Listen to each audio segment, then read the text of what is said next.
Hello everybody, Jordan here, the PH is silent, and once, long, long ago, perhaps during the beginning of creation, there were 7 mighty gods. Marum of the Great Spear, Hask the Voice of Hargut, Tyranthraxüs the Flamed One, Borum of the Lake of Boiling Mud, Camnod the Unseen, and 2 that were lost to history. Let's call them Bob and Doug. But most likely it was Dendar the Night Serpent and Kazif the Chaos Hound. Yet, nobody truly knows.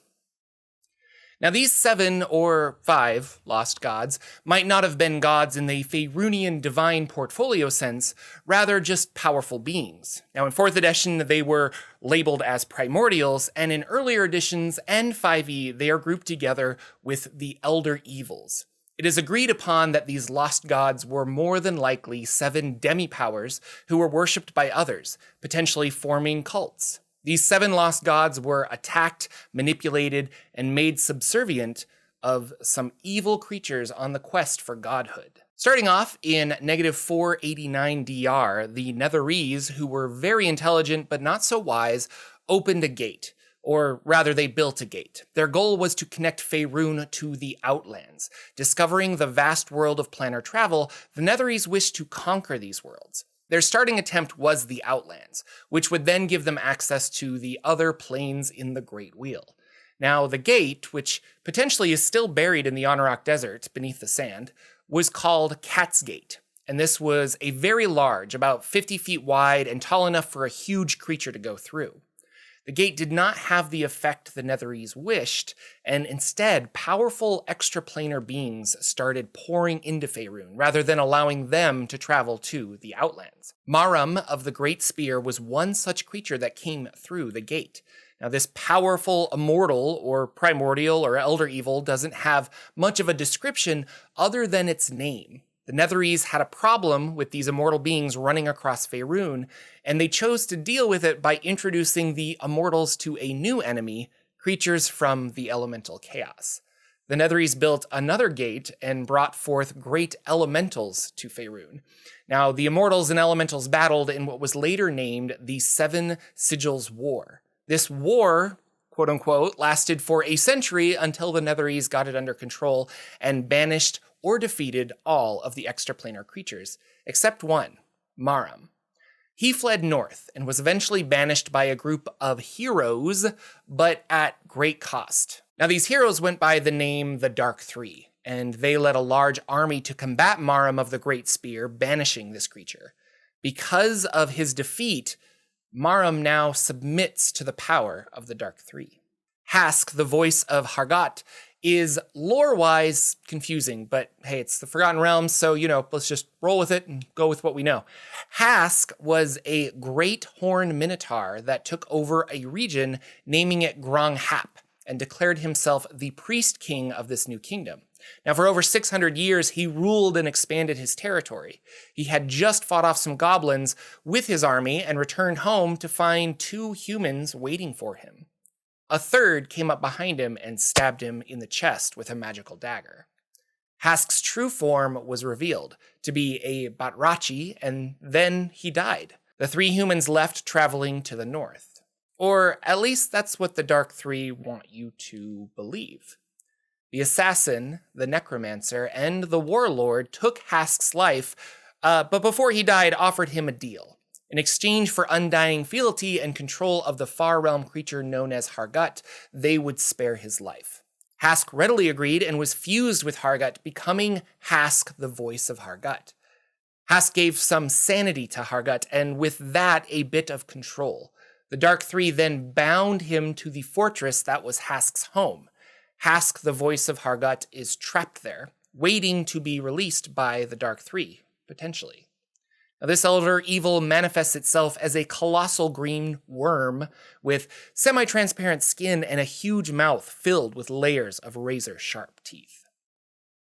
Tyranthraxüs the Flamed One is an odd entity that isn't too well understood. Tyranthraxüs has the power to possess other creatures, which means following his path through history can get a little muddled. We do know that he organized and became a powerful general for some ogres, using them as his personal army. conquering some nearby ancient kingdoms around the Moonsea area. Now, the Dark Three manipulated Tyranthraxüs into attacking their enemies around the Moonsea, and he was now bound to servitude to the Dark Three. Later, Tyranthraxüs possessed the body of a bronze dragon and did not leave, combining his own powers with the powers of the dragon. Eventually, he was defeated in this form, but always seemed to escape. By 1489 DR, he took the body of a stone giant and controlled a tribe of orcs. Later, he possessed a green dragon, and his current whereabouts are unknown. Now, these later adventures involving Tyranthraxüs are part of Adventure League content, and they tie in with the Forgotten Realms history and expand upon it. Borum of the Lake of Boiling Mud is exactly that, a weird anthropomorphic blob of boiling mud. Not much is known about him except that he was murdered by the Dark Three. They found a muddy river around -359 DR that was a connection to Borum and his home plane. This may be an elemental plane, the Far Realm, or something else, we're not sure. A great battle took place, and Borum fell to the Dark Three. His attackers removed his heart and buried it with wards on Mezakith Isle. On the location now stands an ancient 4-foot-tall obelisk, and on it, written in ancient Jahamdathan, is the following. In those days, we three sought power, prestige, and eternal persistence. The plains had opened to us, revealing their terrible secrets. On the fields of fetid Rezamark, in the land of boiling mud, we took a step away from mortality. Borum, patron of anger, breathes no more. His indestructible heart is buried on this forlorn rock where it must rest for eternity. We shall keep watch over it forever.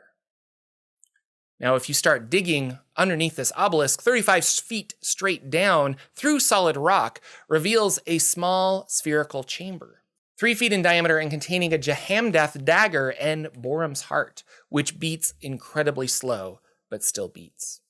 Finally, Camnod the Unseen is an elder evil that we know very little about. It is said he battled the Dark Three and was defeated, bowing down to the victors.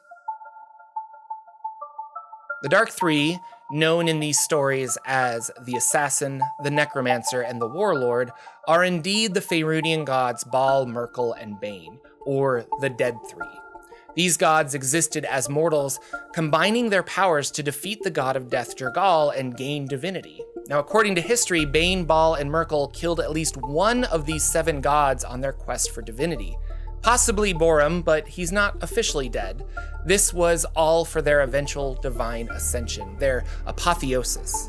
Once meeting Jergal, he gave up his portfolios and divided them between the 3. Bane became the god of tyranny and strife, Baal becoming the god of murder, and Merkel the god of the dead.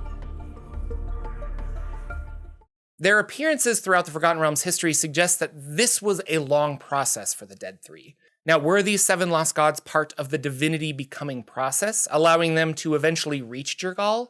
Or was Bane acquiring powerful weapons, creatures to use later on in his attack on the other deities?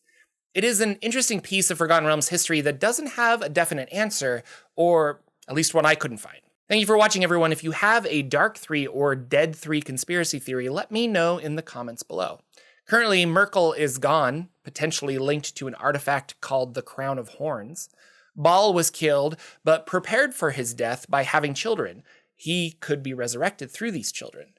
Now, Bane, doing much of the same, was resurrected through his heir, Zvim. These gods can and have returned.